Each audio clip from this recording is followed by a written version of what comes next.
বন্ধুরা, আমি একটা কাজের সূত্রে ডালহৌসি যাচ্ছিলাম, যাকে বলে অফিস পাড়া।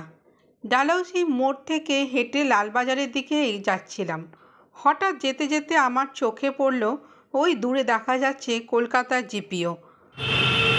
আর দূরে দেখতে পাচ্ছি জিপিওর বড় ঘড়িটা। আর আমি যে এখন যাচ্ছি সেটা জিপিওর পেছন দিকটা। দেখেছেন বড় বড় কত বড় থাম, পুরনো দিনের বিল্ডিং তো।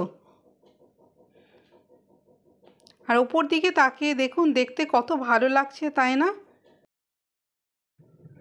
আর ওপারে যে সবুজ ঘাস ঘেরা দেখছেন বড় বড় গাছ, তার ওদিকে আছে লাল দিঘি।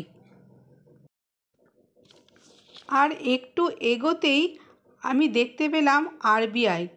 ফুটের দুপাশে দেখুন কত মানুষ কত রকমভাবে ব্যবসা করছে। কেউ খুচরো পয়সা, কেউ পুরনো নোট, কেউ ছেঁড়া নোট, কেউ পুরনো কয়েন। এদের না আছে বাঁধা দোকান, না আছে মাথার ছাতা, এভাবেই চলে। আর এই যে দূরের লাইনটা দেখতে পাচ্ছেন, এই যে এটা আমার আরবিআই ফুটটা ধরেই আমি এগোচ্ছি।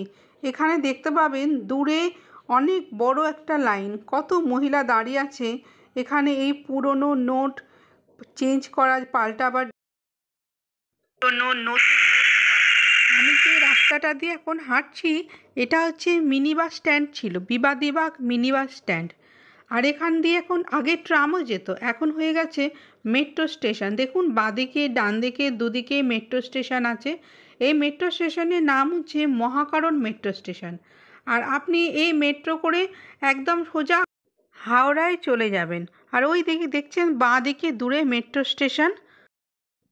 তাই ভাবছি এই শহর কলকাতায় কত মানুষ বেঁচে থাকার জন্য কত কষ্ট করে লড়াই করে, এই ভাবনাটাই আপনাদেরকে শেয়ার করলাম।